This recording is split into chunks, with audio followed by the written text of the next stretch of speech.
The quantum drives of the Helios station had been failing for decades, yet they clung to existence like a drowning man to driftwood.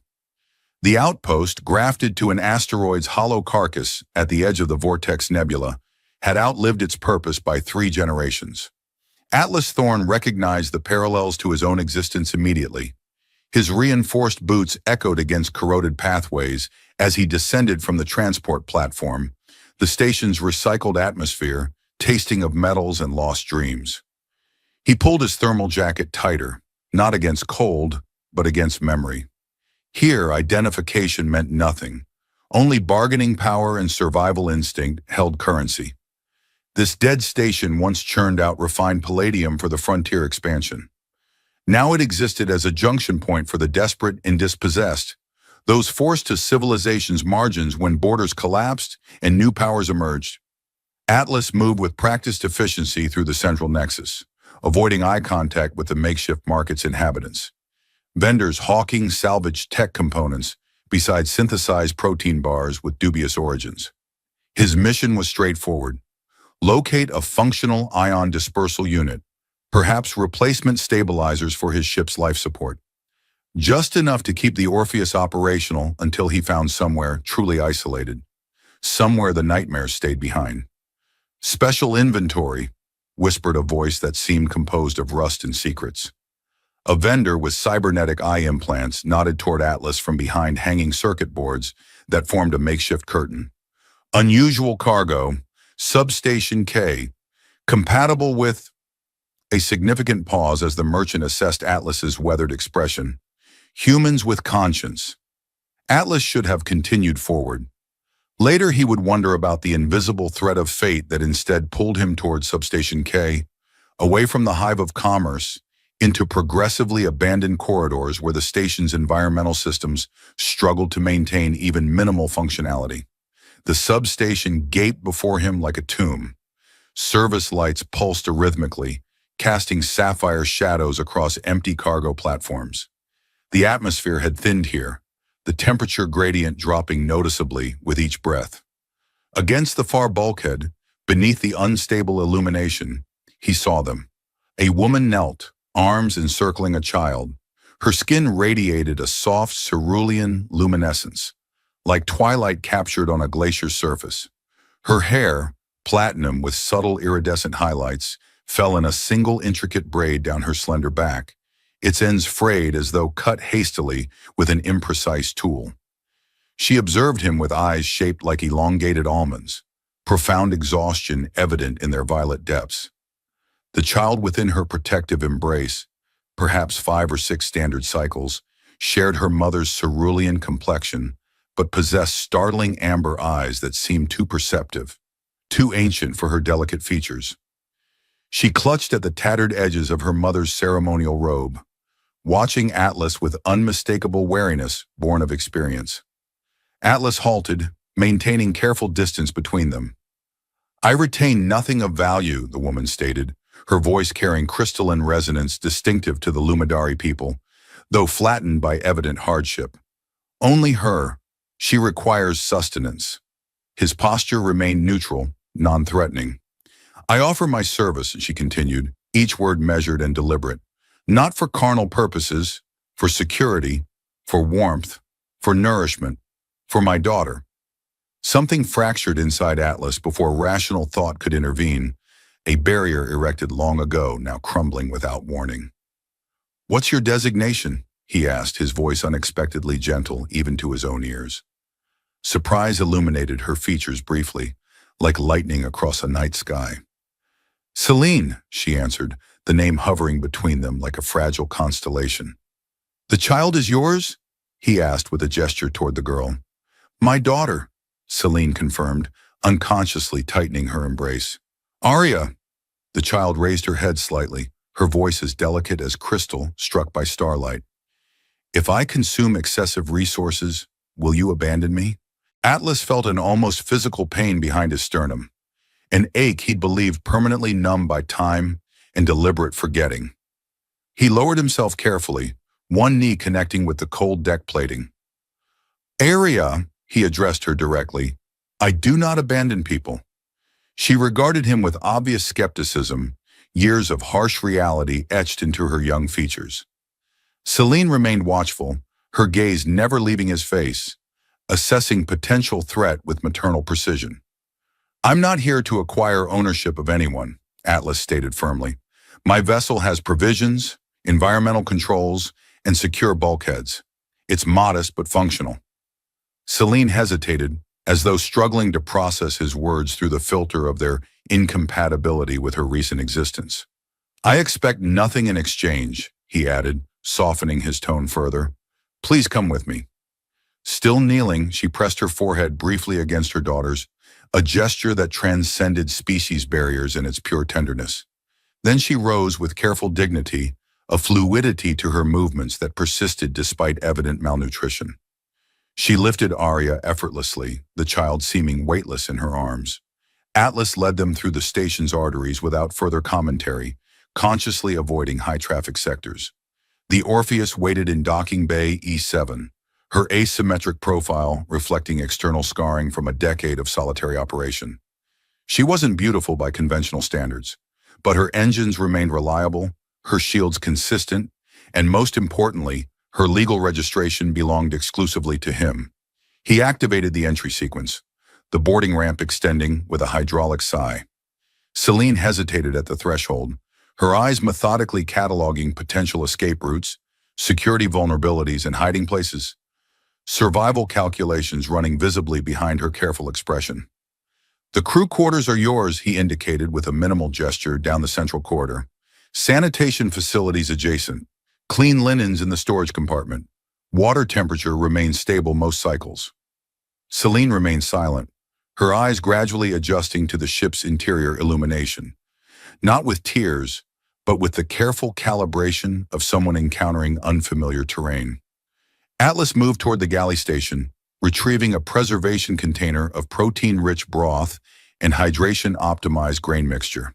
He seldom engaged in proper meal preparation, but now he calibrated the heating element precisely, located an unscratched serving vessel, even incorporated trace minerals essential for juvenile neurological development. When he returned, Celine sat perched at the edge of the sleeping platform, Arya secured protectively in her lap. He placed the nutrition vessel on the adjacent console. "It contains no harmful substances," he assured them quietly. Arya didn't wait for further permission. She reached eagerly for sustenance, consuming with the desperate efficiency of one accustomed to scarcity. Almost immediately, she began coughing violently, her small frame convulsing. Celine's reaction was instantaneous, pulling her daughter close, murmuring softly, "Gently, my constellation. Patience." Atlas instinctively stepped forward to assist, but Celine's hand rose sharply, not threatening, but a clear barrier born of protective instinct. Arya's breathing gradually normalized and she resumed eating with more measured caution. "Her system is adapting," Atlas observed quietly. Celine nodded once, her gaze lingering on the food vessel with an intensity that communicated volumes about their recent circumstances. When she finally redirected her attention to him, vulnerability briefly penetrated her carefully maintained composure. "I don't understand your motivation," she said, genuine confusion evident in her tone. "Why offer assistance?" Atlas considered explaining truthfully about the child he'd failed to rescue during the Meridian colony collapse, about the structural integrity failure that prevented him from reaching her in time, about the silence that followed her final breath. "It doesn't require explanation," he replied simply, "because I can." Then he retreated, leaving them to adjust without an audience. In the command module, he settled into the navigation chair, staring at the tactical display's azure indicators as they flickered across his weathered features. Beyond the reinforced viewports, Helios Station rotated slowly against the nebula's luminescent backdrop, its degradation illuminated mercilessly by distant starlight. He closed his eyes, attempting to compartmentalize the presence of two additional life forms, now occupying his personal space, trying to maintain emotional distance. Yet somewhere within the station's labyrinthine infrastructure, someone was undoubtedly discovering their merchandise had vanished. The kind of transaction that, when interrupted, typically triggered comprehensive, unforgiving pursuit. The Orpheus's primary systems provided a steady percussive undertone, like a heartbeat beneath synthetic skin. Somewhere within her framework, coolant circulated through aging conduits. The atmospheric processors whispered faintly through distribution channels. The infinite void pressed against the hull like a predator, testing for weakness. Inside, silence accumulated like cosmic dust. Atlas released the docking clamps with a series of muted thuds that resonated through the hull. He didn't engage the main engines immediately, instead letting the Orpheus drift silently away from Helios Station on minimal thrusters. No sense broadcasting their departure with a flash of propulsion energy. The Orpheus slipped into the darkness like a shadow, her running lights dimmed to near invisibility. Only when they were well beyond immediate sensor range did Atlas finally engage the main drive, the ship's framework vibrating slightly as acceleration pushed them deeper into the void. From the corner of his eye, he caught a flicker of movement. Turning, he found Arya standing in the cockpit doorway, her small frame silhouetted against the corridor lights. She hadn't made a sound approaching, a skill likely born of necessity. "You're good at moving quietly," he observed. "Quiet children aren't noticed," she replied, the simple statement carrying the weight of hard experience. Not being noticed means not being sold. Atlas felt his chest tighten. "You don't need to be invisible here." She approached cautiously, amber eyes wide as she took in the control panels and viewport. The nebula's distant glow reflected on her blue skin, making the tiny bioluminescent spots along her cheekbones shimmer faintly. "Can I watch?" she asked, her voice barely above a whisper. He nodded, gesturing to the co-pilot's seat. "Ever seen a nebula up close before?" She shook her head, climbing carefully into the oversized chair. Atlas adjusted their course slightly, bringing the Orpheus around to provide a better view of the swirling cosmic clouds. "That's the heart of Vortex," he explained. "Those gases are the remains of stars that died thousands of years ago. Inside those clouds, new stars are being born right now." Arya leaned forward, transfixed. "It looks like the soul waters back home." "Soul waters? Where our ancestors go when they die," she said matter-of-factly. "Mother says their spirits make the waters glow at night, just like that." She pointed toward the nebula's luminescent core. Atlas studied her profile, struck by the strange mixture of childlike wonder and premature wisdom in her expression. "Your people, the Lumidari, you're from the outer reach, aren't you?" She nodded. "Mother says we've been there since before the stars had names." "The Lumidari were master navigators once," Atlas said, recalling fragments of galactic history. "Some said they could read the stars like most species read books." Arya's face brightened. "My father could. He taught me some before." She stopped abruptly, her expression clouding. Atlas didn't press. Instead, he pulled up the navigation display, shifting it to holographic mode so the star charts hovered between them. "These are our current coordinates," he said, pointing to a blinking light. "We're here, on the edge of charted space. Any idea where we should go next?" The distraction worked. Arya's face became serious with concentration as she studied the rotating star map. After a moment, her slender blue finger pointed to a small cluster of stars near the edge of the display. "There," she said with surprising conviction. "That's a safe place." Atlas raised an eyebrow. "The Arachnid Belt? Not many would call that safe." "The Spider Stones hide ships," she said cryptically. "Mother told me stories." Before Atlas could question her further, they heard soft footsteps. Selene appeared in the doorway, her posture tense until she saw Arya sitting comfortably in the co-pilot's chair. "She was watching the nebula with me," Atlas explained. Selene's features softened as she moved to stand behind her daughter, resting a gentle hand on her shoulder. "The vortex.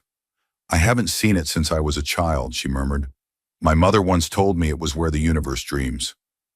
"It's where stars are born," Arya corrected earnestly, repeating Atlas's explanation. A ghost of a smile crossed Selene's face. "Both can be true, little one." Atlas stood, offering his seat. "You should both get some rest. We've got a long journey ahead." "Where are we going?" Selene asked, her voice carefully neutral, though Atlas caught the undercurrent of concern. "Nowhere dangerous yet," he assured her. "Just putting distance between us and Helios for now." Selene studied him for a moment, then nodded. Come, Arya. Let's find you a proper bed. The child slid reluctantly from the chair, but paused before following her mother. With hesitation, she reached out and touched Atlas's hand briefly.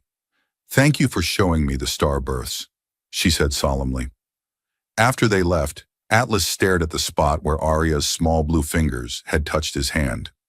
Such a simple gesture, yet it left him feeling strangely anchored, as though a tether he hadn't known was broken had suddenly been restored. He turned back to the controls, adjusting their course slightly, away from any major shipping lanes, away from stations with syndicate connections. The girl's suggestion about the arachnid belt lingered in his mind. The massive field of asteroids and crystalline formations would indeed hide their signature effectively, though navigating it required exceptional skill. Or perhaps, he thought with a glance toward the corridor where the Lumidari had disappeared, it required someone who could read the stars. Atlas Thorn leaned against the bulkhead outside the crew quarters, arms folded across his chest, listening intently. Within the compartment, he detected the subtle rhythm of a child's respiration, one deeper inhalation followed by a lighter exhalation. No distress vocalization, no whispered conversations, only the peace of exhausted slumber. He permitted himself momentary reassurance in that simple sound. The ship's internal chronometer indicated the artificial night cycle had progressed considerably. The illumination panels had automatically dimmed to a muted copper glow throughout the vessel. His own sleeping compartment awaited, unoccupied. Logic dictated he should have sought rest 90 minutes prior. He remained motionless instead, uncertain why retreat seemed impossible. Celine hadn't engaged the security protocols on the compartment entryway.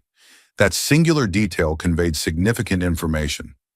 Either she had already determined he posed no immediate threat, or she had reached that precarious state of exhaustion where survival instinct succumbs to fatigue's demands.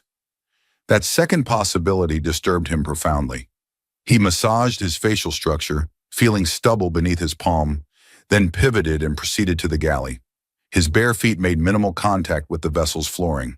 He activated the thermal unit for a nutrient solution container, not from physical hunger but from the psychological necessity of familiar routine. His utensil created periodic contact with the metallic vessel as he agitated the contents, deliberately prolonging the simple task. Celine's words had pursued him across the mental distance he'd tried to establish. I offer my service, not for carnal purposes, for security, for warmth, for nourishment, for my daughter. He had witnessed desperation in countless variations throughout his existence, but her particular manifestation struck him differently. Hers wasn't supplication or negotiation, it was surrendered dignity bordered by determination. She didn't anticipate salvation. She had already reconciled herself to its absence. That recognition had penetrated his carefully constructed barriers with unexpected efficiency. He transferred the solution into 2 vessels and positioned them on the galley surface, then prepared a smaller portion modified for developing physiological requirements. He hesitated momentarily before incorporating trace elements into the child's portion, a distant memory surfacing of someone explaining how specific mineral combinations enhance palatability of synthetic nutrients. He was still observing the rising thermal vapor when they entered. Celine moved with natural stealth, her unshod feet traversing the metal surface without sound. Her platinum hair hung in loose waves around her shoulders, still damp from the hygiene facilities. She wore the emergency attire from the equipment storage compartment, its proportions obviously incompatible with her frame. Her cerulean skin, though recently cleansed, still exhibited evidence of mistreatment. Subtle contusions across her forearms, a healing laceration beneath her clavicle. She paused at the threshold, her demeanor reflecting the caution of someone uncertain of their welcome status. Beside her stood Arya, clutching at her mother's borrowed garment, but not concealing herself. Her amber eyes systematically assessed the compartment with wary interest. Her condition showed subtle improvement, still undernourished, still too pale, but her movements demonstrated increased energy. She detected the aroma of prepared nutrients and focused immediately on the vessels positioned on the table. Atlas stepped back, indicating the available seating. It lacks complexity, but maintains optimal temperature. Celine maintained her silence but guided Arya forward. The child climbed onto the seating platform, then reached toward the smallest vessel. Her movement halted mid-action, fingers suspended above the container. "You may consume it," Atlas encouraged quietly. "It contains beneficial components." Arya glanced upward toward her mother, receiving a subtle affirmative gesture before proceeding. This time, she didn't consume with desperate abandon. She ate with purpose but demonstrated newfound restraint, pausing between mouthfuls, masticating thoroughly, even cooling the utensil with a gentle exhale before certain bites. Minor behavioral adjustments that nonetheless indicated significant progress. Selene accepted the intermediate vessel and positioned herself opposite him. She encircled it with her slender fingers, as though confirming its tangible reality. When she finally sampled the contents, her eyes closed momentarily, suggesting the warmth triggered some emotional release previously contained. Neither spoke. The silence expanded between them, not uncomfortable but expectant. After Arya finished, she examined the small supplementary packet positioned beside her vessel. "What substance is this?" she inquired, her voice barely exceeding whisper intensity. "Mineral supplements," Atlas explained. "Enhanced trace elements." She cautiously applied a minute amount to her fingertip and tasted it. Her expression contracted in response to the unexpected intensity. "Potent?" he asked, a slight smile forming involuntarily. "Yes, the beneficial variety," she concluded with unexpected seriousness. Selene observed her daughter, something in her expression softening perceptibly. Not complete happiness, but perhaps its precursor. The subtle change diminished the evidence of hardship in her features, revealing glimpses of her natural beauty. Atlas collected the used vessels without commentary and performed basic sanitation procedures at the cleaning station. The water temperature registered below standard parameters. He dried his hands on a utility cloth and turned to face them again. "What is your planet of origin?" he inquired. Selene's fingers automatically smoothed Arya's hair behind one delicately pointed ear, but her gaze remained focused on her daughter. "A verdant world," she eventually responded. "Luminara. We live near the resonance waters, what your language might call a lake. It created harmonic vibrations at dawn. Our people named it Melody's Mirror." He nodded, mentally noting this information. "But disease spread through our settlement," she continued, her voice growing distant. "No medical help was available without money. My husband," she paused briefly, "he died first. Arya was too young to remember." She traced a slow circular pattern across her daughter's forehead with her thumb. The child had begun to doze, comforted by security and sustenance. "The community elders declared me unclean, unworthy. A waste of healing resources," was their official words. Atlas suppressed his immediate response. The urge to offer sympathy felt inadequate, too human. Instead, he approached and carefully lifted Arya into his arms. She stirred briefly, murmured something in her native language, and adjusted against his chest as though it were a familiar place. "She weighs almost nothing," he observed quietly. "She's been starving for too long." Selene stood quickly, startled not by fear, but by the unexpected intimacy of the gesture. She reached out as though to take back her child. "She's safe," he reassured her. "I'll put her to bed." Selene hesitated before lowering her arms. That simple act of trust spoke volumes. He carried Arya to the crew quarters and laid her gently on the bed. She remained deeply asleep. Selene watched from the doorway, uncertainty in her stance. "The room is yours," he told her. "I'll sleep in the pilot's chair." "That's not fair," she began. He shook his head. "It's fine," then added more softly. "Sleep requires trust. You've earned it."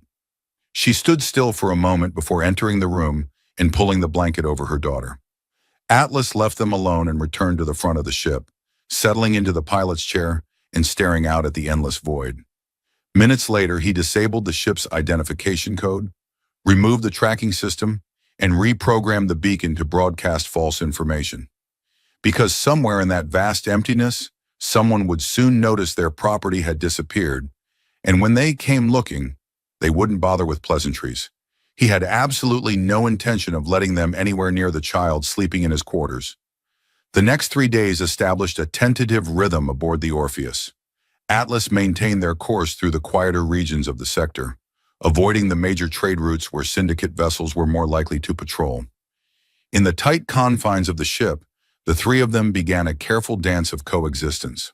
On the second morning, Atlas entered the galley to find Arya perched on a storage container, watching intently as Selene prepared a simple meal from their limited supplies.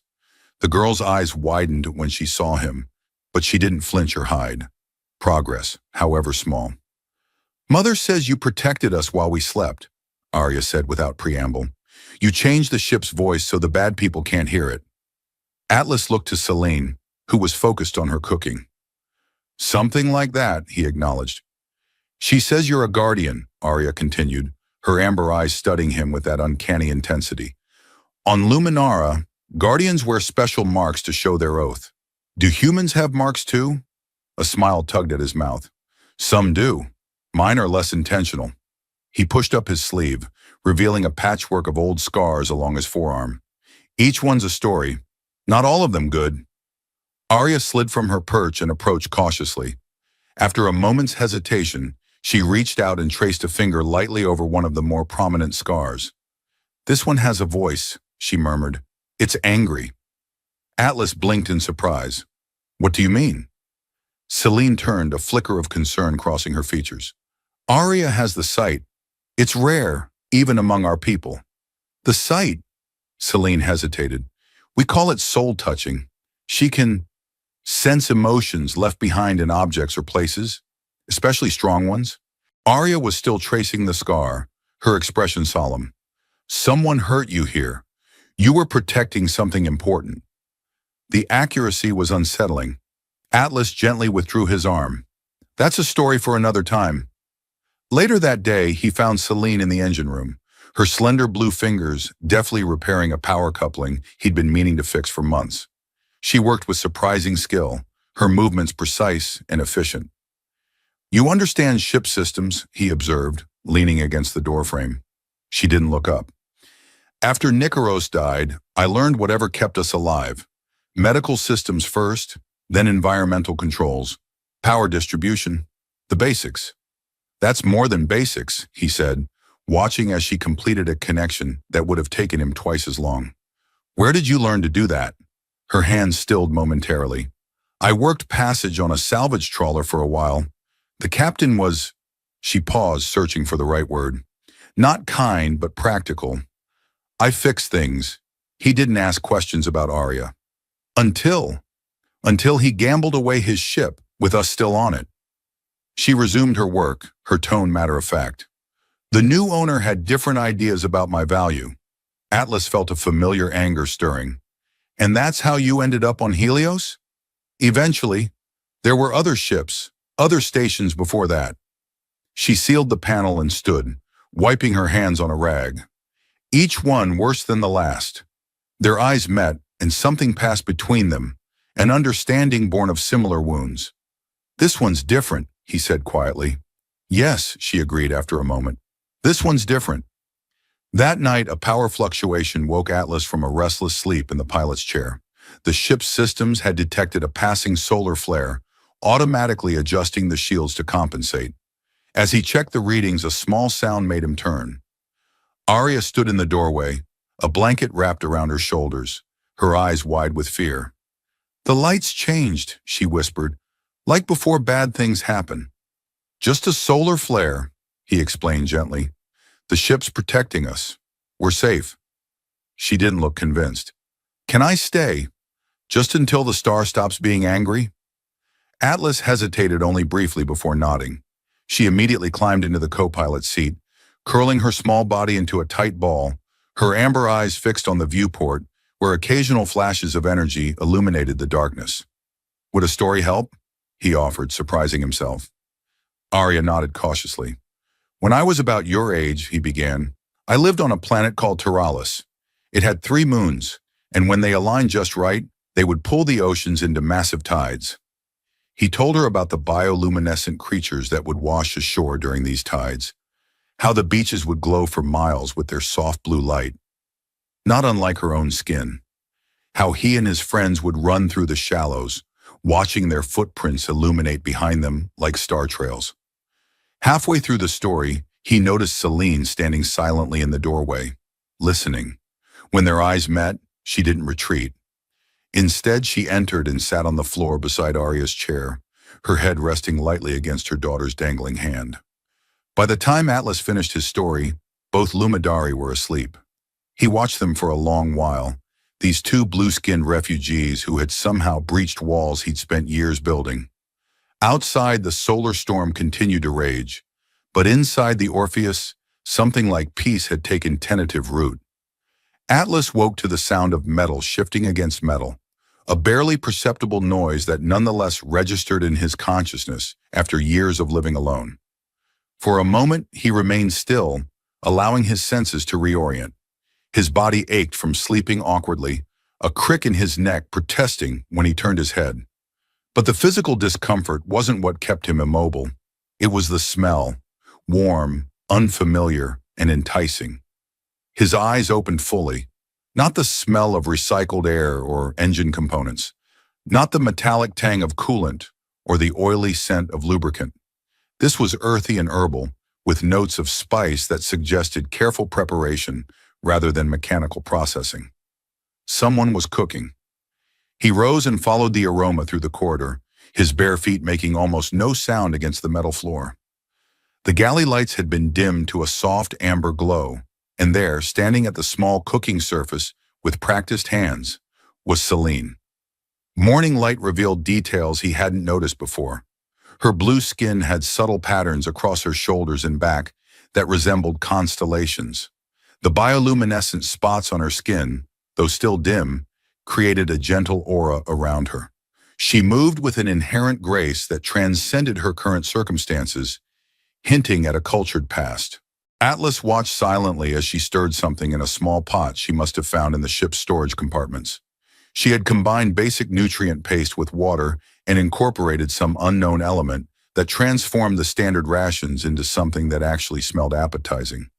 "You didn't have to do that," he finally said. She didn't startle at his voice. "I know, but you fed us, and I remember how to cook." He moved closer, keeping his posture relaxed. "How did you add flavor to this? The ship doesn't have much in the way of seasonings."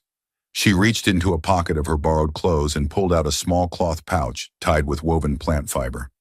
"Dried herbs," she explained, "for medicine and food. My people use them for both." He nodded, genuinely impressed. "Smells better than anything this kitchen has produced in about 3 years. A small smile flickered briefly. "It's not much, but it's something." Comfortable silence filled the space between them. Arya padded into the room then, rubbing one eye with the back of her hand. Her white hair stuck out in all directions, creating a halo effect in the soft light. She wore one of Atlas's undershirts, its size comically large on her tiny frame. She looked at him through sleepy eyes. "Your chair makes noises," she whispered with surprising eloquence. He chuckled softly. "Sorry about that." She climbed onto the bench without prompting, folding her legs beneath her. Celine handed her a small wooden spoon and kissed the top of her head before returning to the cooking surface. "Did you sleep well?" Atlas asked. Arya nodded decisively. "I dreamed about birds with golden feathers. Mother says they're not real, but I saw them." Atlas leaned on the table, bringing himself to her eye level. "Maybe they exist somewhere we haven't discovered yet." Celine brought the pot over and divided its contents into 3 waiting bowls. Arya accepted hers with both hands, holding it carefully as though afraid it might disappear if she let go. They ate slowly, the warmth seeming to penetrate beyond physical nourishment into something deeper that Atlas had forgotten existed. The simple rhythm of shared food, the background hum of the ship's systems, and the absence of immediate danger combined to create an unexpected sense of normalcy. "We'll need to stop soon," he mentioned after they had finished, wiping his mouth with the back of his hand.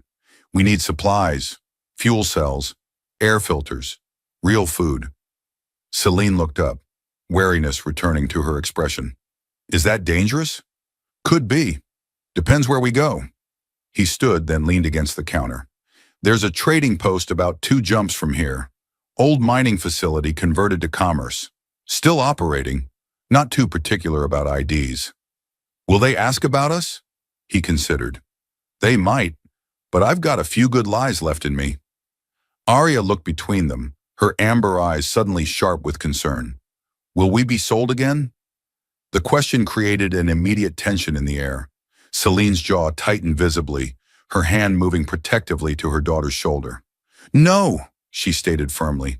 Never, Atlas confirmed with matching intensity. You're not going back to anyone. I've made sure of that. Arya tilted her head, studying him with disconcerting perception.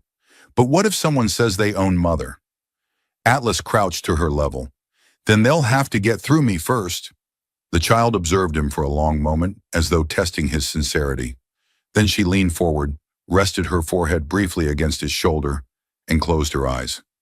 Celine froze in visible surprise. Atlas remained still, carefully breathing, aware of the significance hidden in the child's simple gesture. When Arya finally pulled away, she whispered, "You're warmer than the floor." He laughed genuinely. "I get that a lot." Celine looked at him then, truly looked, and something in her expression shifted. Not complete trust, but perhaps its foundation. Recognition, maybe. The first hint of belief that this arrangement might last, that he might not change his mind later. 2 days later, the Orpheus approached the Carrick's trading post, a sprawling, haphazard collection of interconnected structures built around the remains of an ancient mining platform. A dozen small craft and a few mid-sized freighters clung to its docking arrays like parasites to a host. "Cheerful place," Atlas muttered as they approached. "Remember, we're just refueling and gathering supplies. Quick in, quick out." Celine stood beside him in the cockpit, her face a careful mask.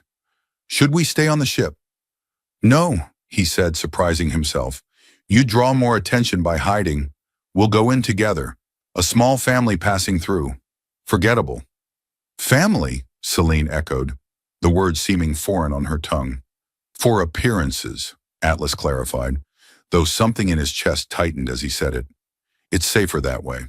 He docked in a lower bay, away from the main activity centers, paying the automated system extra for minimal processing. As they prepared to disembark, he pulled a worn cap from a locker and handed it to Celine. "For your hair," he explained. "It's too distinctive, and Arya should wear this." He offered a small hooded jacket. "Keep her face partially shadowed." "You've done this before," Celine observed as she tucked her striking platinum hair under the cap. "Not exactly," he admitted, "but I've spent enough time avoiding notice." They moved through the crowded trading posts like ghosts, Atlas leading with casual confidence while maintaining constant awareness of their surroundings. Celine kept Arya close, the child's small hand clasped firmly in hers.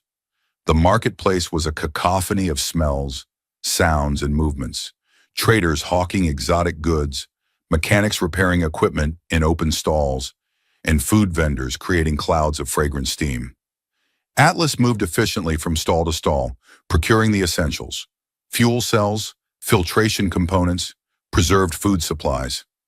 At one stall, he purchased 3 sealed packages of real fruit, an extravagance that earned him a small, surprised smile from Celine and wide-eyed wonder from Arya. They were nearly finished when Atlas felt a prickle at the back of his neck, the unmistakable sensation of being watched. Without changing his pace, he guided them toward a crowded intersection, then abruptly turned down a narrow maintenance corridor. "Someone's following us," he murmured, keeping his voice casual. "When we reach the next junction, we'll split up temporarily. Celine, take Arya to the observation deck. It's public, well lit, lots of witnesses. I'll meet you there in 10 minutes. "What if you don't come?" Arya asked, her voice small but steady. Atlas met her gaze. "I'll come. That's a promise." At the junction, they separated smoothly.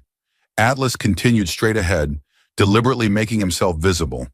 After ensuring his shadow took the bait, he slipped into a service corridor, circled back, and approached from behind. The follower was a Kythian, scaled skin, heat-sensing pits above his eyes, dressed in nondescript work clothes that failed to hide the outline of a stunner at his hip. Not syndicate, but definitely a spotter, someone paid to identify potential merchandise. Atlas stepped from the shadows directly into the Kythian's path. "Looking for someone?" The spotter's hand twitched toward his weapon, but Atlas was faster. He had the Kythian pinned against the wall before the stunner cleared its holster, His forearm pressed against the tracker's throat. Blue skins fetch good price, the Kythian hissed, his forked tongue flicking nervously. Rare stock, just business. New business proposition, Atlas replied coldly. You forget you saw them. I let you keep breathing. Deal? The Kythian's vertical pupils dilated with fear. Deal. Atlas released him but took the stunner. Spread the word. Those blueskins are under protection. Anyone touches them, they answer to me. Who should I say is protecting them? The Kythian asked, rubbing his throat. Atlas leaned closer, his voice dropping to a whisper. Tell them it's the man who took down the Meridian Syndicate. They'll know the name. The Kythian's scales paled visibly. You're him? The Reaper? Just a ghost story, Atlas said with a dangerous smile, unless someone makes it real. When Atlas reached the observation deck, he found Selene and Arya standing near the viewport, tension evident in every line of Selene's body. The moment she saw him, something like relief washed over her face. Time to go, he said quietly. Back aboard the Orpheus as they prepared for departure, Selene confronted him in the cargo bay. What did you do to that tracker? She asked, her voice low so Arya couldn't hear from the galley. Negotiated. With what currency? Her violet eyes searched his face. I heard rumors about the Reaper of Meridian when I worked the freight routes. They said he slaughtered an entire syndicate cell. Atlas secured the last of their supplies before answering. Ghost stories get exaggerated in the telling, but not entirely invented. He met her gaze. No, not entirely. She stepped closer, close enough that he could see the subtle, luminescent patterns beneath her skin. You're not just a salvager or a pilot, are you? Not always, he admitted, but that life is behind me. Is it? Her question held no judgment, only a quiet understanding that surprised him. Before he could answer, the ship's proximity alert wailed to life. They rushed to the cockpit to find Arya already there, her amber eyes wide with fear.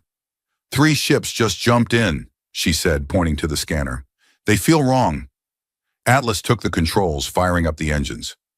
Looks like your Kythian friend had loose lips, he said grimly to Selene. Those are syndicate hunters. The first shot struck as they cleared the docking bay, the Orpheus shuddering under the impact. Hold on, Atlas shouted, sending the ship into a diving roll that strained the inertial dampeners to their limits. This is going to get rough. Later that night, the storm hit. A radiation wave from a nearby gas giant slammed into their orbital path, frying half the station's long-range systems and throwing the Orpheus into emergency mode. Lights flickered, the gravity field fluctuated, heat levels dropped faster than expected. The ship groaned as the shields compensated. Arya screamed once from the crew berth. Atlas grabbed the emergency blankets, rushed back through the corridor, and found Selene already there, kneeling, arms wrapped tightly around her daughter, whispering soft lullabies in a language he didn't recognize. Her voice barely rose above breath, but the melody wound through the dark like something ancient, made of wood smoke and river mist. He dropped to his knees beside them, wrapped the blanket around all 3 of them, reached out, and Selene caught his wrist, gripping it tightly. Her hand trembled. She's scared, she whispered. So am I, he admitted just as softly. They stayed like that, pressed together on the cold metal floor, the ship humming low around them. Arya gradually calmed, her face nestled against Selene's chest, her small fingers clutching at a fold in Atlas's jacket. She didn't cry again. She calls you father now, Selene said after a while, her voice so faint he almost missed it. Atlas looked down at the girl's hand. I don't mind. A long breath passed between them. Do you? He asked. She shook her head slowly. I think, she hesitated, then said, I think I wish I'd met you before I forgot how kindness felt. He turned toward her. She was watching him, not afraid, not hiding. Her shoulders relaxed for the first time, the bioluminescent markings along her temples flickering back to life in soft pulses of pale blue. You didn't forget, he said. You just never had a safe place to show it. Her head tilted slightly, then wordlessly she leaned into him. Her forehead brushed his shoulder, and he let it stay there. Outside, the storm rattled against the hull. Inside, 3 souls sat on cold steel wrapped in warmth that couldn't be measured in degrees. A flash exploded against the viewport, bathing the cockpit in brilliant white light. Atlas lunged across the cabin, throwing Celine to the floor as the ship rocked violently. Alarms screamed through the Orpheus as the emergency systems engaged. "They found us!" he growled, pulling himself to the controls. The scanner showed 3 vessels materializing from jump space, sleek, predatory ships with masked signatures. Syndicate hunters. "How?" Celine gasped, dragging herself to the co-pilot seat. "Tracker!" Atlas spat, hands flying across the controls. "It has to be in you somewhere, not your clothes. They wouldn't lose you that easily." The comm system crackled to life. A smooth, cultured voice filled the cockpit.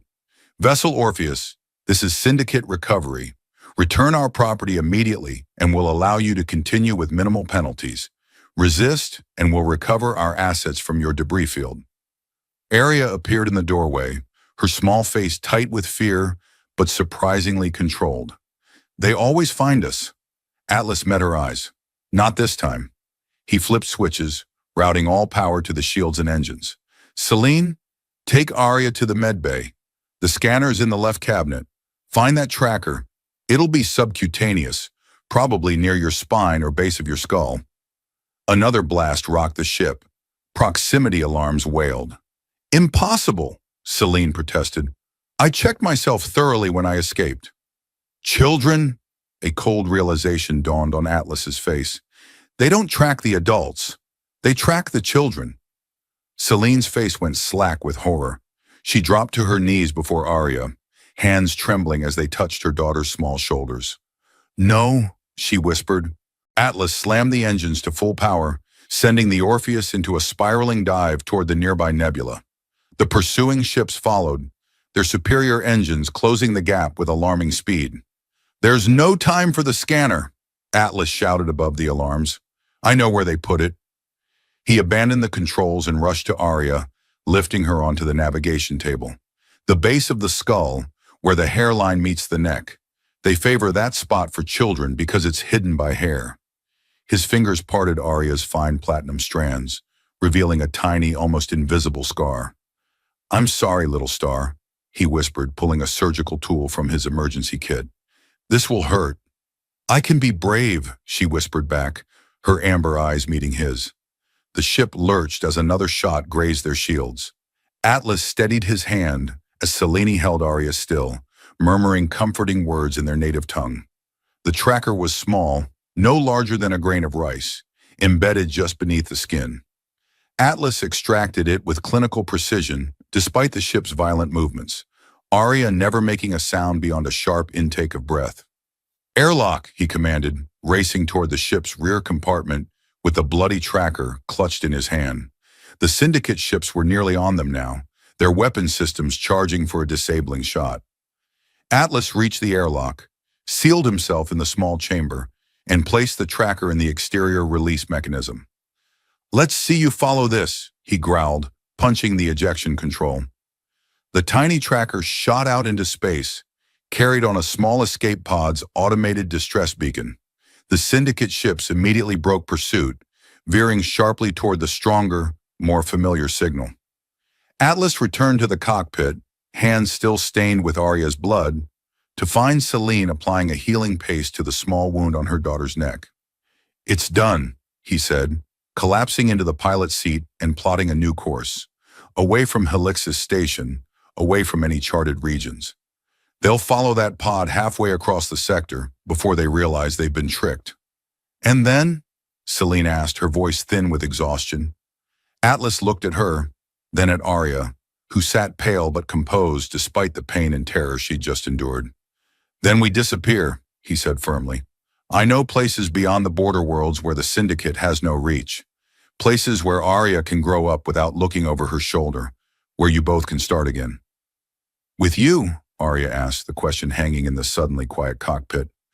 Atlas's weathered face softened. "Yes, little star. With me. Because we're family now," she stated with childlike certainty. The word struck Atlas like a physical blow. Family. Something he'd abandoned hope for long ago. Celine moved to his side, her slender blue hand finding his. When she spoke, her voice carried something new.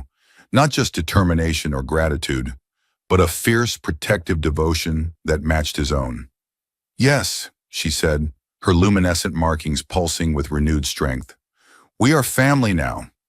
The Orpheus surged forward into uncharted space, carrying its small, unlikely family toward a new beginning. Behind them, the Syndicate ships pursued a ghost signal into the endless dark, their prey already beyond their reach. As they approached the edge of known space, Atlas keyed in coordinates for a small, unmapped planetoid he discovered years ago during his darkest days. A place with breathable atmosphere, running water, and enough isolation to keep them safe. A place to heal, to plan, to begin again. Arya had fallen asleep in the co-pilot's chair, her small body curled tight, the wound on her neck already healing thanks to Selene's ministrations. The Lumidari woman stood by the viewport, her cerulean skin reflecting the starlight as she stared into the void. "What's troubling you?" Atlas asked quietly, joining her. "They'll never stop hunting us," she said, her voice low so as not to wake Arya. "We'll never truly be free." Atlas was silent for a moment. "There's another option." She turned to him, a question in her violet eyes. "We could stop running and start hunting," he said, his voice hard with resolve. "The Syndicate thinks they're the predators, but they've never faced someone like me when I have something worth fighting for." "You would go to war with the Syndicate?" Disbelief colored her voice. "For us." "Not alone," Atlas admitted. "I have connections. People who hate the Syndicate as much as I do, who've lost loved ones to their trade." "A resistance," Selene breathed, understanding dawning. "More than that, a reckoning." His hand found hers in the darkness. "But it's not my choice alone. This would be dangerous for all of us." Selene looked back at her sleeping daughter, then to the stars beyond. "On Luminara, there's an ancient saying, the hunted must become the hunter when the pack threatens the cubs." She turned to him, something fierce and beautiful awakening in her face. "I'm tired of being prey, Atlas." He felt a smile, a real one, perhaps his first in years, spread across his face. "Then let's change the rules of the game." She stepped closer, her bioluminescence brightening with emotion. Slowly, deliberately, she raised her hand to his face, her cool blue fingers tracing the lines of his weathered cheek. "You gave us shelter when we had nothing," she said softly. "Now we give you purpose." In the darkness of uncharted space, their lips met. A promise, a beginning, a declaration of war. The Orpheus sailed on, carrying not just refugees now, but revolutionaries. Behind them, the stars seemed to burn a little brighter, as if bearing witness to the birth of something both terrible and necessary. A family forged in suffering, bound by love, and now armed with righteous fury. In the cockpit, Atlas felt Selene's hand tighten around his own, felt Arya's small head come to rest against his shoulder as exhaustion finally claimed her. For the first time since that terrible day when he'd failed to save a child he didn't know, Atlas Thorn knew exactly what he was fighting for, and this time he would not fail.